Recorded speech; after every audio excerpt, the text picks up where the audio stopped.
আপনার স্ত্রীকে যেসব কথা কখনোই আপনার বলা উচিত হবে না। ১. যত ঝগড়াই হোক না কেন স্ত্রীকে কখনো বলবেন না, তোমাকে বিয়ে করে আমার জীবনে সবচেয়ে বড় ভুল করেছি। ২. স্ত্রী পরিবারের কাউকে আপনার পছন্দ নাই হতে পারে, কিন্তু সেটা আপনার স্ত্রীকে কখনোই আপনি বলবেন না। ৩. কখনো স্ত্রীকে খাবারের খোঁটা দিবেন না, এতে স্ত্রী যে কষ্ট পাবে সেটা আপনার সারা জীবনও মুছতে পারবেন না। ৪. স্ত্রীর সামনে পরনারীর প্রশংসা কখনোই করবেন না। ৫. ঝগড়া করতে ইচ্ছে হলে ঝগড়া করুন, কিন্তু স্ত্রীকে কখনো গালাগালি করবেন না। ৬. স্ত্রীকে বকতে ইচ্ছা করলে বকবেন, কিন্তু আপনার মা বাবার সামনে অবশ্যই বকবেন না। হাই এভরিওয়ান, আসসালামু আলাইকুম। আমি আজকে যে রান্নাটা করছি সেটাই আপনাদের সাথে শেয়ার করছি। আমি আজকে রান্না করব নোনা ইলিশ দিয়ে পুঁই শাক, আর সেটাই আপনাদের সাথে শেয়ার করব।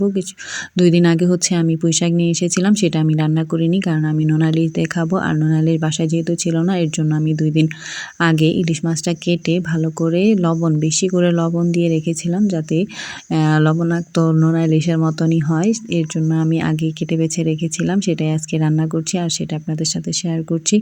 আমি আগে নোনা ইলিশগুলো ছোট ছোট করে কেটে নিয়েছি, কারণ আমার মাকে যখনই নোনা ইলিশ রান্না করতে দেখতাম তখনই দেখতাম এভাবে ছোট ছোট করে কেটে নিত। আমিও আজকে তা কেটে নিয়েছি এবং ভালো করে মশলার সাথে কষিয়ে নিয়েছি। আমি লবণটা দিইনি, রান্না হলে যদি মনে হয় যে লবণটা দিতে হবে তখন আমি লবণ দেবো, এছাড়া না, কারণ নোনা ইলিশে বেশি লবণ দিতে হয় না। আপনারা আবার বলতে পারেন আমি কেন লবণ দিইনি।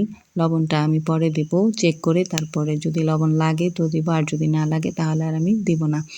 আমি মাছটা ভালো করে কষিয়ে এরপর পুঁই শাকগুলো দিয়ে দিয়েছি। এবার মাছ আর পুঁই শাক ভালো করে কষানো হলে পুঁই শাকের পানিটা যখন শুকিয়ে যাবে তখন আমি আরেকটু পানি দিয়ে তারপরে মাছটা রান্না হয়ে যাবে।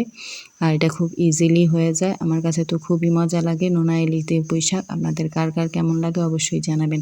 আমার কিন্তু খুবই ভালো লেগেছে। আমরা খেয়েছি, আমরা অনেক মজা করে খেয়েছি। আপনারা কীভাবে রান্না করেন অবশ্যই সেটা আমাদের সাথে শেয়ার করবেন। সারাদিন রোজা রাখার পর অনেক কিছুই খেতে ইচ্ছে করে, কেন জানি রান্না করার সময় এই তরকারিটা এমন খেতে ইচ্ছে করছিল, কিন্তু যখনই খাওয়ার সময় হয় তখন আর ভাত খেতে ইচ্ছা করে না। কারণ সন্ধ্যাবেলা যখন ইফতারি করি, ইফতারিতে এমন পেট ভরে খাই, পরে আর কিছুই খেতে মন যায় না। তবে এই শাকটা দিয়ে ইলিশ মাছ নোনা ইলিশ দিয়ে খেয়েছি, আমার কাছে খুবই মজা লেগেছে।